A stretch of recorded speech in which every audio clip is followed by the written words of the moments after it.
Welcome to the Capital Gains Tax Solutions podcast, where we believe most high net worth individuals and those who help them, they struggle with clarifying their capital gains tax deferral options. Not having a clear plan is the enemy, and using a proven tax deferral strategy such as the Deferred Sales Trust is the best way for you to grow your wealth. I'm your host, Brett Swarts, and each episode I'm joined by some of the best real estate, financial, and wealth minds in the world, where they share their ideas, deal stories, and inspiration, so together we can make complex tax deferral strategies simple and passive income plans achievable. I'm excited about our next guest.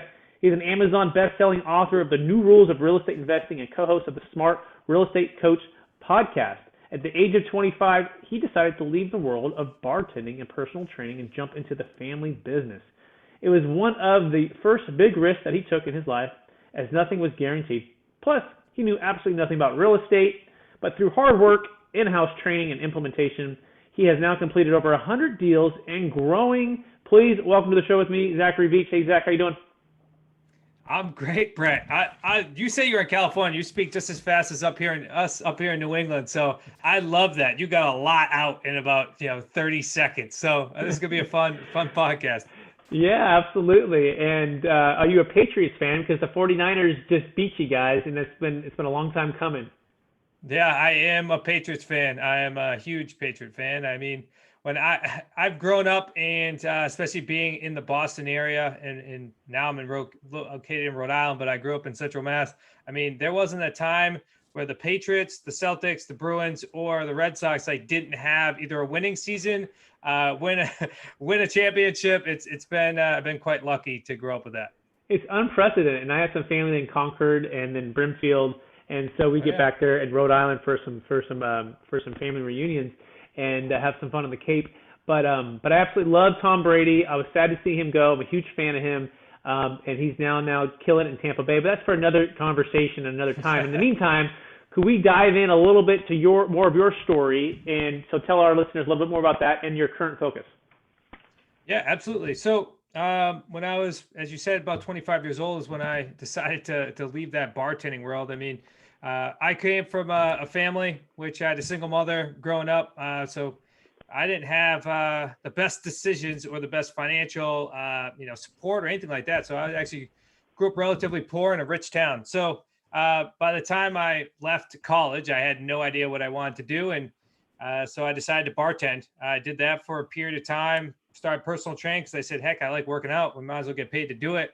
And then it just got to a point where I was getting so burnt out, working late nights, waking up early in the morning. I mean, just not the lifestyle that I wanted to live. So I went to my father-in-law, who I knew was in real estate and had been in real estate for a long period of time. And I said, hey, I don't know if I'm going to like real estate at all, but I figured it's going to be better than what I'm doing right now. So hopped in the business, and I actually just started cold calling and making calls to expired listings, for sale by owners, doing all the grunt work, which was a lot of fun, but it taught me a lot. I used to spend about 60 hours a week doing that.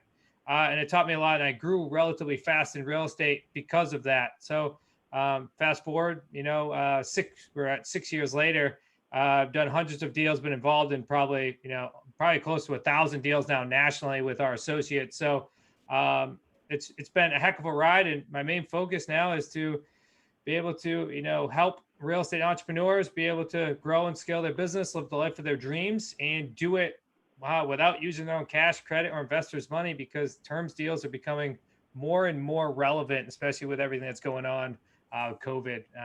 The creative deals just need to happen more and more often in order to make this economy go round. Absolutely love it, and I'm looking forward to diving out here in a minute. And by the way, I relate with you on the cold calling. It started at Marcus Camille chapter 2006, and we would just call and call and call. And it's the best way to learn, because it's the best way to see deals, understand deal sellers' motivations, right? Mm-hmm. Underwrite properties, and really learn the language or the dialect of investment real estate, right? Which is different than just residential, right? And even so, the further dialect of the lease term options we're going to talk about here in a minute. But before we go all there, I want to dive into a little bit more about you, Zach. And can I call you Zach, or you like Zachary? We're friends, so you can call me Zach. All right, that works. So here's what I want to know, Zach. I want to back up to the college days or even the high school days. I believe we all been given certain gifts in this life, and these gifts I believe are God-given gifts, and they're given to us to be able to be a blessing and to help others. They're kind of like superpowers. And I'm wondering, what maybe is that one or two gift or superpower you believe you were given, and how does it help how you help and bless others today? I mean, I would say the number one thing is I'm not shy. I enjoy talking. So I would say that'd be the number one gift is people go and they train to be able to public speak. Now, again, I'm from Central Mass, and people would call them Zachisms. And I'm not the most well-spoken person, but certainly more than okay with speaking in front of crowds and helping people, move their business along. I would say that's number one. And then definitely a visionary and a big thinker. I tend to be able to have a good pattern recognition and be able to pull out things from all different aspects of my learning, personal development, business, real estate, and to be able to really construct businesses and real estate deals. So I'd say those are the two things, not being shy and being able to think outside the box. I love it. That makes sense why you've done so many deals with those two gifts and why you're helping others to do the same. When did you become fascinated and or obsessed with helping others create and preserve their wealth through investment real estate? I don't think that I became obsessed with it until I started to realize the power of real estate. As I was talking about my story earlier, I used it as an escape at first. It was like, there has to be a better way to live a life. Then I think as soon as it started providing and starting opening up doors for myself and my family, as I got a young family now, I started to realize, there's a lot of power behind this. And as soon as that happened, that's when probably about 3 years ago or 2 years ago, I should say, it started clicking where it's like, not only can I affect my life, but if I continue to do these types of real estate deals and continue to help real estate entrepreneurs be able to create these deals, I can significantly impact a much larger group of people. Just for example, in our real estate deal, we tend to affect 3 people. The real estate investor or company, you get to work with the seller and you get to work with the buyer.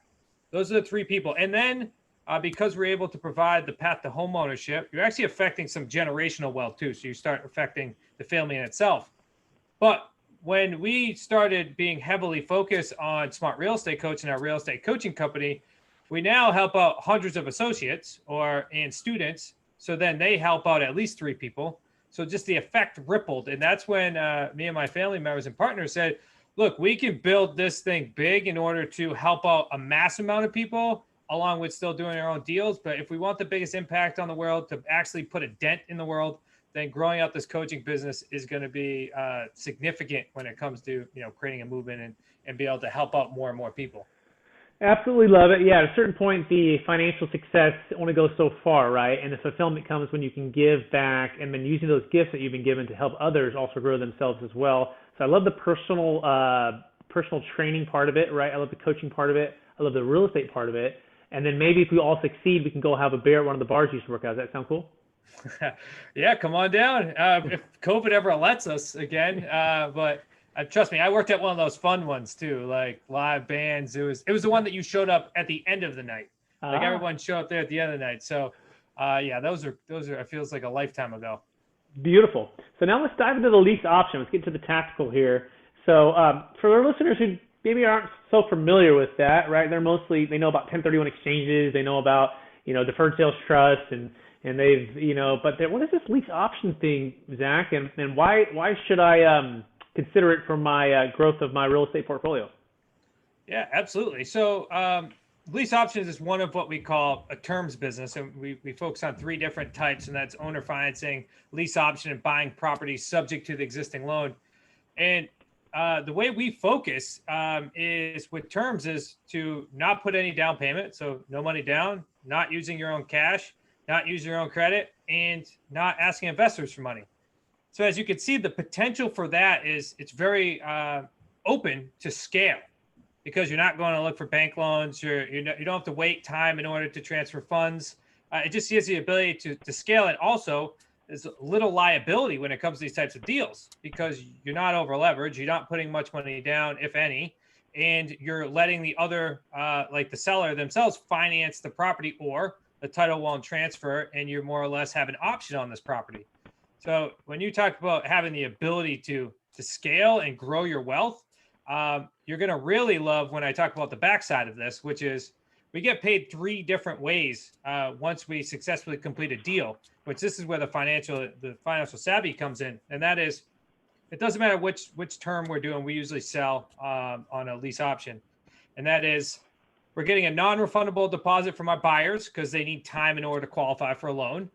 We're getting cash flow monthly, so that's our payday 2, and then we're getting large back-end profits because we're getting the benefit of the principal pay down on the house, and we've increased it and paid and got a back-end premium because the buyer's willing to pay a higher price for the property because they need our program. So, and if you're looking at our deals, just in-house, just our personal investment company, we average roughly $75,000 to $78,000, all 3 paydays. So infinite amount of profit on these deals, especially if you put little to no money down. And that is probably in the least profitable way that we buy properties. Because if you switch over to the other side and you buy properties on owner financing or buying properties subject to the existing loan, you're getting either heavier principal pay down, so bigger back-end profits, and you have ownership, so you're getting all the depreciation with that as well, and more control of the house. Fantastic. So let's walk through maybe a deal that you closed recently. What were the terms? Who are the players? And maybe do the full cycle, right? You bought it at X, the terms were Y, boom, boom, boom, boom, and then you sold. Walk us through the entire start to finish, if you could. Yeah, absolutely. So let's do. You want me to stick to a lease option? Or you want me to do an owner financing deal? Let's do owner financing first. Okay, awesome. So we go to buy. It's a nice, about a $420,000 single family house in Connecticut. The great thing about it is there's also a 2-car garage with a loft unit above it. So obviously 2 different ways we can make cash flow here, and this is why I think you guys are gonna love it. All right, so we go ahead, we structure this deal. We're going to do a 48-month owner financing deal. I mean, we're closing on the property. Seller is going to hold the note. We construct $1,000 principal only payments. So no interest, just principal payments can be paid to them monthly. Plus, we have to take care of the taxes and the insurance. That's going to be roughly, the taxes in Connecticut are high, so it's about $750 in taxes per month. And then the insurance. So our total out-of-pocket cost is roughly, I don't know, $1,750 to $1,850. We bought it for $420,000, and then what we then did is we turned around and sold it to a tenant buyer. The tenant buyer comes in with a non-refundable deposit of $20,000 down at closing, $20,000 3 months later, and then an additional $20,000 6 months later. So we're structuring it so they're at about, I don't know, just over 10% at that point in time. We then placing the property, we're getting roughly a $400 spread on the property. So I don't have the exact numbers in front of me. I'm just walking through memory. Exact $400 in spread there as well. And they're structured to cash this out in roughly 24 months, but we expect them to be in about 30 months. All in all, if you look at the back end total profit on the deal, because if it even goes, say if it goes 36 months, that's $36,000 in principal pay down that we're getting off this house. So this is easily going to be, I think it's $110,000 to $120,000, all 3 paydays just on that single family house. So that's there. We actually continued and inherited a friend of the family who we bought it from because he's been there forever. And he's been living over the garage, pays his own utilities, everything, and pays us $750 net every single month. So if you look at if it goes 48 months, I mean, you're talking another $30,000 to $40,000 just in cash flow because the original tenant buyer that's in the house is paying for the overhead. So really cool deal there. Was able to get creative. You may be thinking like, why the heck would anybody ever sell your property with no money down, give you title, and charge you no interest? In all honesty, the way we crafted our deals is we solve problems. This guy, he lived out of state. Family didn't want to come back. He lived out in Indiana. Family didn't want to come back here. We solved the problem because he didn't have to put it on the market. He didn't have to deal with any realtors, did not have to pay any commissions. And it was a quick, easy turnover because closing when you're not dealing with banks, could happen in a day, if not a week. So didn't have to deal with any of that stress, was able to stay in Indiana, and we were able to solve that problem. So really cool, standard type deal for us. Excellent. Did he have debt on the deal, or did he own it free and clear? Free and clear. Okay, so are you targeting free and clear properties to start with, or what happens if they have debt? Yeah, I was gonna say. So when we talk about owner financing, I should have been super clear on this. When we talk about owner financing, we get niched down even further. We look for free and clear properties, and that's why we're aiming to pay principal only payments on those houses because there's no debt. If there is debt on the property, you can go two other routes. You could do the buy the property subject to the existing loan. This tends to be if there's little to no equity in the property. So say you go to a seller, they owe 200,000, the house is worth 210 or 220, and you say, hey, if you go sell with a realtor, you're gonna have to basically come out of pocket. So I'm gonna make it so you don't have to come out of pocket. You net zero and we move on, or I'll pay you some moving costs in order so you can move on. We then close on the property, title transfers to us, mortgage stays in the seller's name until it's paid off. We then work the deal. There's typically no end date. Because there's two things that need to happen in that type of deal. We need to let the principal pay down on the property, and we need to let appreciation happen. So with that deal, we would then sell it on a long-term basis. We could sell it on rent to own. We could sell it on a wrap mortgage, and owner finance it to somebody. So those tend to become really good long-term deals. If there's a ton of equity in the property, then we could potentially go the lease option route, which is now we create a lease with the option to buy, as I was talking about earlier in the show, and then we would pay off the seller on or before a specific end date in the future. So that'd be the approach I would take if there's debt on the house. Excellent. Yeah, so you can see our listeners are listening. It's a lot to take in because it's kind of like a different dialogue within the investment real estate world. If you've never done this before, and obviously Zach has, and so he knows the language, and this is why he's a coach, and this is why he helps people to get through riding this bike that might be wobbly for the first few deals. Zach, how long did it take you before you were proficient in everything that you just said? Was how many deals? Yeah. 10, 15, 20, 5, a year? You know, give us kind of a sense of what it took to get the wisdom that you have now. Yeah, I appreciate that.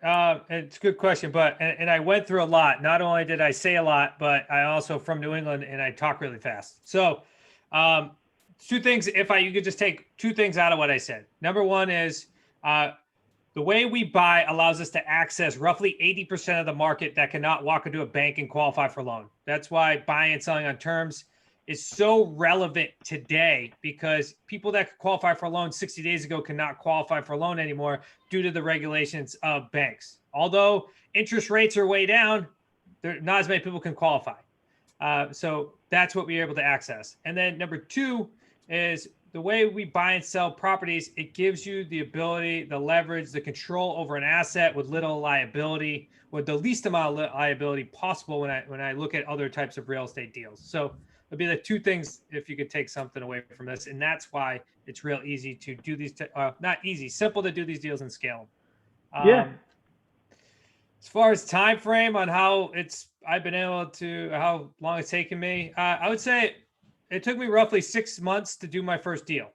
In our community now, our amazing community, I would say the average person it takes to get a deal under their belt is roughly 120 days. Just because we have the model now, we have the support, we have the ability to help you get there. As far as dealing with all these types of nuances, the lucky part that I've been blessed is I was able to be put in a coaching position early on, probably even earlier than I should have been. So it allowed me to study and regurgitate information as often as possible and to be involved in 10 times, 20 times more deals than I would have if I just was a real estate investor. So maybe it would take the average person 3 to 5 years to get that done, but I was able to do it in shorter just because I had access to more deals. So I would say to now, I'm still growing. I'm still learning, still growing. I don't think I'll ever be a master at this. It just, the deals are so different, every single one. It makes it so I'm not bored. Yeah, very well said. It's the same reason I tracked into the Deferred Sales Trust, because 1031s after a while, you're like, it's kind of the same thing. And this it opens a whole nother world of possibilities and opportunities and solving problems for people, because really that's what we're in the business of, right? Anyone who's in real estate, you're in the business of solving somebody's problem and a fair exchange for a deal or a price or terms, right? And so when you can do that, you can grow your wealth, because if you help enough people get what they want, you can have everything you want. Okay, great. So we dived into that. So much more to get into. Go to Zach's website. He's going to give here at the end to learn more about that. But let's shift a little bit in gears now. So what would you say is the most rewarding part of what you do? It's great questions. Most rewarding part from a coaching business is to watch people grow. People ask me this all the time, and they say, look, if you're so good at real estate, or you've done so many real estate deals, why would you spend time like helping other people? Like, why do you spend time like doing it with other people? And it's just because it's so much more rewarding to like watch people grow, then do their first transaction, then do their 10th transaction, then scale a business. And now all of a sudden they went from, person in transition, just jumping into real estate, to now they're like the CEO of their nice little small company business, locally taking over the market. It's just a really, really cool and super rewarding to watch people grow. So that would definitely be, that's why I'm here. And that's why I'm passionate about it. Beautiful. Love that. Let's dive into the biggest challenge or mistake or frustration you have when it comes to capital gains tax deferral options. I would say the biggest frustration, I think we might have mentioned this earlier, biggest frustration is with one of our types of deals, like the lease option, we have to pay, obviously, capital gains on it, and we don't get the depreciation. So we don't get any tax benefits to offset that we have to pay the man. So I would say that's my biggest frustration, and that's why we're tending to lean towards, and have been way more focused on, for a couple of reasons, this in particular, to owner financing and sub-2 deals. But also, we're leaning towards these types of options because of the massive principal pay down that you get, so more wealth. So I'm happy to pay more taxes if I'm getting more wealth, and also the longer term deals here, which is amazing. Because if you're selling property and owner financing, and you're having 10, 20, 30-year deals now, the amazing thing is you start to create generational wealth for your family. And like my son, he's 3 years old, doing those types of long-term deals. I mean, he's going to be affected by it, which is amazing. Love that. Do you think you might scale and or move up to multifamily? If not, why not? We've actually done some multifamilies. We did some direct mail specifically to free and clear multifamilies. We did a 4 and a 6 unit just in northern Rhode Island here. I'd say we probably would get more into it. We actually had some amazing owner financing deals, meaning like principal only payments. And about 48 months, I would say each one of those were about 6 figures, and we turned around and sold them within 4 years. At the time, we just weren't structured to have to run multifamilies, and we haven't found a great property management company that we like. If we had the property management company in place, then there'd be no reason why we shouldn't, or we wouldn't scale into that. Terms deals are terms deals. We tend to work in the 4 to 10 units, because as soon as you get past that, then you're kind of dealing with more of raising capital and things like that. And that would break some of our rules. Yeah, makes sense. Appreciate that. Are you ready for the lightning round? I'm born ready. Here we go. Knowing what you know now, if you could go back to your 25-year-old self, what's the one golden nugget that you would make sure that you would do? Yeah, make sure I would do. Study more, be a lot more clear, bringing clarity to myself. And I would say one other thing, I would say I'd meditate more, because that's been the hardest thing to do, is just be present, especially as more and more things happen, have kids, have wife, have multiple businesses. That's what I do, because you're never going to be happy when you make $1 million or 10 million or $100 million. If you're not present, you're not happy now. Beautiful. Love it. What's the one book you've recommended or gifted the most in the past year? That's a great question. So You Were Born Rich was one of my first personal development books that I read from Bob Proctor. So that's one that I constantly pass down. It's amazing. It's a switch in the mindset. Yeah, that'd be the one I'd go with. Beautiful. Give me a mobile or digital resource you recommend for your business. Oh, Slack. Slack is the biggest resource right now, especially as you grow and scale your business. If you plan on doing that, or even just communicating with virtual assistants and other aspects of the business, Slack's the best. You don't have to pick up your phone. You get to eliminate email, because email's the devil. Beautiful. Favorite leadership quote or theme that you strive to live by? Right behind me. If you are dead, if you would not be forgotten as soon as you are dead and rotten, either write things worth doing, write things worth reading, or do things worth writing. by Ben Franklin. Beautiful. I love that. If you haven't, it's an old quote. The point is, like, live your life to the fullest, right? So write things that people are going to read, and or do things in which people are going to write about. That's what it's about here. Live a full life. Beautiful. Love that. What are you curious about right now? What am I not curious about? I am probably, like, I'm the person that relaxes and watches History Channel. Like, and I'm always curious about that. Right now, if we're related to business right now, whole life policies are pretty. It blows my mind. And like shred your mortgage type things. Like, good friends with Adam Carroll and Mark Willis. And if you're not into their podcasts or have read any of their material, I recommend it. Like Bank on Yourself and or Shred Your Mortgage. People are paying off their personal loans in like 4 or 5 years of like $1 million mortgage, which is crazy. So some really cool techniques there. Let's check that out. Thank you. How do you stay centered in your values after all your success, Adam? I'm sorry, Zachary. I was thinking of your Benjamin Franklin. I got that connected. That's good. I'll have my person cut that out. Here we go. I don't know where I got Adam from. That's funny. You look like an Adam that I know. Okay, so get ready. Here we go. Back in it. All right, our last question here, Zach, for you, and it's one of my favorite questions because it kind of encapsulates all your success and all the people you're helping and all the money you're making, which is really cool. How do you stay centered in your values, and how do you stay encouraged to charge forward to reach new goals? I think I was born with a chip on my shoulder, so it's me charging forward it's impossible to not do that. I mean, I'm sure you agree with me, Brett. It's like it's crazy. If you're not waking up like hungry every single morning, then you probably lost your passion. So I'm the type of person that's up early, up late, so it'd be hard to stop me from keep charging. Now, I stay humble. I think it's important for us to realize like what's the important things in life and why you're actually doing this stuff. It's not to make money. It's really to experience things or to provide for your family or create generational wealth or to make a huge impact on the world. So I'd say always, keep your family close and keep some friends that are like that grew up with you before you were, maybe before I was Zachary Beach now.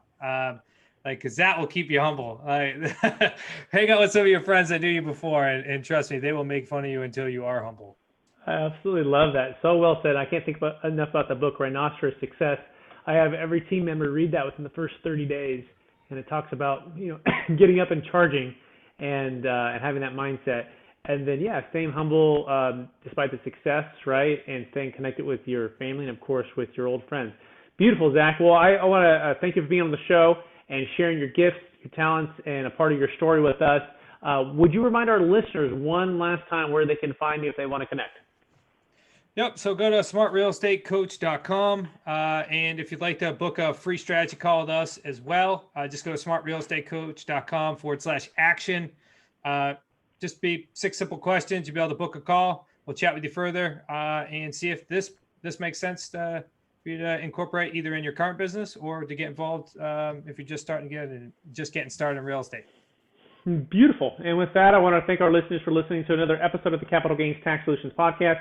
As always, we believe most high net worth individuals and those who help them, they struggle with clarifying their capital gains tax deferral options. Not having a clear plan is the enemy, and using a proven tax deferral strategy such as the Deferred Sales Trust, or maybe diving into some lease option owner financing deals with Zach Beach is the best way for you to grow your wealth. With that, please rate, review, subscribe. We so appreciate all of you that are here in the Capital Gains Tax Solutions Nation. Go make some great decisions today. Go help a lot of people. And with that, thank you, everybody. Bye.